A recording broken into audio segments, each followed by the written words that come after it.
Hello दोस्तों, नमस्कार। आज आप लोगों के लिए लेकर आया हूं मैं एक और नया लेक्चर रीजनिंग का। इसके पहले हम लोगों ने कुछ क्वेश्चंस किया है और उम्मीद करते हैं कि आप लोगों को लेक्चर अच्छे से समझ में आया होगा।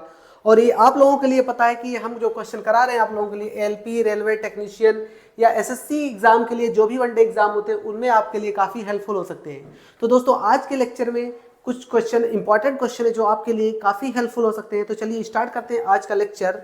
आज का जो लेक्चर है इससे पहला क्वेश्चन आपके सामने नजर आ रहा है दोस्तों। इसमें बोला जा रहा है कि नीचे 4 शब्द दिए गए हैं जिनमें से 3 किसी प्रकार से समान है और एक भिन्न है, कौन सा अन्य से भिन्न है। देखिए अगर मैं बात करूं पणजी, पणजी जो है राजधानी है गोवा की, भोपाल राजधानी है मध्य प्रदेश की, शिलांग भी राजधानी है दोस्तों। लेकिन आपको पता है कि पुणे किसी चीज की राजधानी नहीं, किसी जगह की राजधानी नहीं है। तो यही ऑप्शन आपका क्या हो जाएगा, करेक्ट हो जाएगा। ये सबसे भिन्न है, यानी क्योंकि ये तीनों क्या है, एक राजधानी है किसी न किसी की, लेकिन ये क्या है, सबसे भिन्न है, ये किसी की राजधानी नहीं है पुणे। ठीक है, चलिए नेक्स्ट क्वेश्चन पर आते हैं दोस्तों। अगला क्वेश्चन है, नीचे 4 शब्द युग्म दिए गए हैं जिनमें से 3 किसी प्रकार से समान है और एक भिन्न है, कौन सा अक्षर युग्म अन्य से भिन्न है। देखिए अगर आप इसमें डिफरेंस ढूंढेंगे तब आपको पता चलेगा कौन सबसे अलग है। देखिए अगर मैं कहूं जे और के के बीच में, जे के बाद के आता है, कोई डिफरेंस नहीं है। के के बाद क्या आता है, के के बाद आता है आई जे के के बाद एल, एल के बाद एम, फिर एन आता है, यानी कि 2 का डिफरेंस है। के और एन के बीच में 2। एन के बाद क्या आता है, एन के बाद 2 का डिफरेंस है, चेक कर लीजिए। एन के बाद एम एन, ओ और पी गायब है, क्यू दे दिया है। ठीक है, अब इसमें आता है डी और ई के बीच में 0 का डिफरेंस है, लेकिन ई के बाद एफ आता है, जी दिया गया 1 का डिफरेंस है, जी के बाद एच आता है, फिर आई आता है, तब जे आता है, यानी कि 2 का डिफरेंस हो गया। ठीक है, क्यू और आर के बीच में कोई डिफरेंस नहीं है, लेकिन आर के बाद एस आता है, लेकिन टी दिया गया तो 1 का डिफरेंस है। टी के बाद Q R S T, you और वी गायब कर दिया गया, डब्ल्यू आया, यानी 2 का डिफरेंस। ठीक है, वाई के बाद जेड आता ही है, कोई डिफरेंस नहीं है। जेड के बाद ए आता है, रिटर्न जब जाएंगे तो, यानी कि 1 का डिफरेंस है।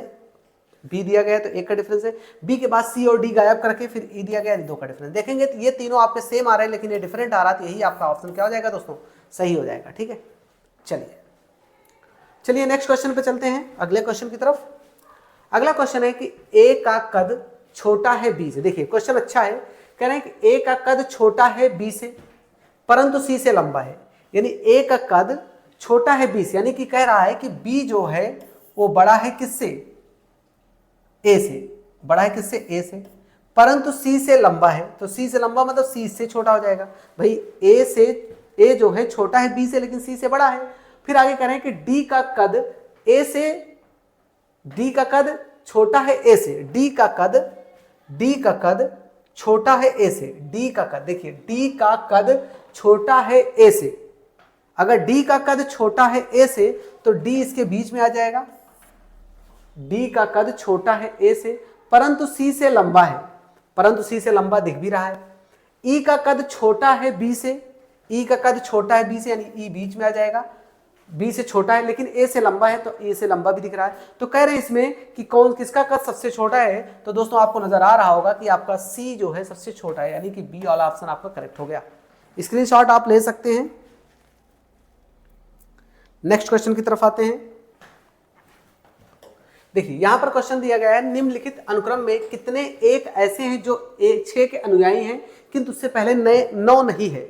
मतलब 6 के अनुयायी, अनुयायी मतलब 6 के पीछे चलने वाले, लेकिन उससे पहले 9 ना हो। देखिए 6 के पीछे चलने वाले, देखिए यहां तो 6 के पीछे नहीं चल रहा है, इसे कोई लेना देना नहीं। देखिए यहां 6 के पीछे चल रहा है लेकिन 9 के अनुयायी नहीं है। इसके देखिए 9 पहले नहीं है, इससे पहले 9 नहीं है, 9 इससे पहले नहीं। 6 के तो अनुयायी है लेकिन 9 इससे पहले नहीं है।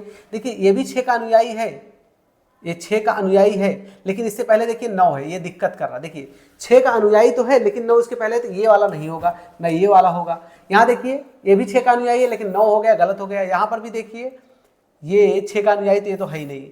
यहाँ देखिए ये भी 6 का अनुयायी नहीं, ये भी नहीं। यानी कितने हैं आपके एक ऐसा टर्म है, एक ऐसा केस बन रहा है जहां पर एक जो है 6 का अनुयायी है, उसके पहले 9 नहीं है। तो यही ऑप्शन आपका करेक्ट हो गया। चलिए नेक्स्ट क्वेश्चन पे। अगला क्वेश्चन दोस्तों ये कि 33 विद्यार्थियों की एक कक्षा में रमेश 13वें स्थान पर, यानी कि नंबर ऑफ स्टूडेंट टोटल कितने हैं, 33 है। ठीक है, और रमेश उसमें कितने हैं, 13वें स्थान पर। चलिए रमेश मान लेते हैं यहां पर है 13वें स्थान पर। ठीक है, इस क्रम व्यवस्था में सुरेश नीचे से 5वें स्थान पर, यानी सुरेश यहां से यहां पर 5वें स्थान पर। ठीक है, ओके। रमेश और सुरेश के बीच कितना अंतर है, रमेश और सुरेश के बीच कितना अंतर है। तो क्या करेंगे भैया, पहले तो 13 और 5, 18 को क्या कर लीजिए, जोड़ लीजिए। 13 और 5 क्या कर लीजिए, 18 हो जाएगा आपका। अगर आप इसको जोड़ेंगे तो 13 और 5 क्या हो जाएगा, 18 हो जाएगा। यानी अगर रमेश यहाँ 5वें नंबर पर बैठा है, तो यानी ये 6ठे नंबर पे यहाँ पर है, खुद ये कौन से नंबर पे है, 6ठे नंबर पर है। तो 33 में से अगर आप इसको माइनस करेंगे, टोटल स्टूडेंट कितने आपके 33 हैं, और 33 हैं, तो आप देखिए इसको 33 में से माइनस कर दीजिए 13 प्लस 6, 13 प्लस 6 कितना हो जाएगा, 13 और 6 दोनों जुड़ जाएंगे तो 19, माइनस कर देंगे तो आपका कितना आ जाएगा, कितना आ जाएगा 19 और 14 33, यानी 14 आ जाएंगे, 14 आ जाएंगे दोस्तों, 14। ठीक है, चलिए अगले क्वेश्चन पर आते हैं। अगला क्वेश्चन आपके सामने है दोस्तों, कह रहे हैं कि एक अनुक्रम दिया गया है जिसमें एक पद रिक्त है, दिए गए विकल्पों में से सही विकल्प चुनिए जो अनुक्रम को पूरा करे। देखिए सिंपल सा क्वेश्चन है, अगर आप ऐसे चलेंगे 9 में 2 जोड़ा 11, 11 में 2 जोड़ा 13, 13 में 2 जोड़ेंगे तो 15 आएगा। यहाँ तो 15 आना चाहिए, लेकिन इसको भी चेक कर लेते हैं क्या ये अनुक्रम ऊपर वाले को दूसरे वाले केस को भी पूरा कर रहा है। देखिए 12 में 2 जोड़ेंगे 14, 14 में 2 जोड़ेंगे 16, मान लीजिए आगे पूछा गया होता है यहाँ पर 18 आता है, यानी कि सही चल रहा है, यानी हमारा 15 ही ऑप्शन करेक्ट होगा। ठीक है दोस्तों, चलिए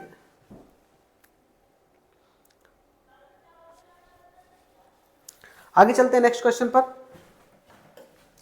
यह दोस्तों नीचे दी गई श्रृंखला में गलत पद ज्ञात करना है। गलत पद का मतलब देखिए कैसे आप पता करेंगे, जैसे देखिए यहाँ पर 1788 है, 1788 को 2 से भाग करेंगे तो आपको मिलेगा 894, और 894 में से 2 माइनस कर दिया तो आपका आ गया 892। ठीक है, 892।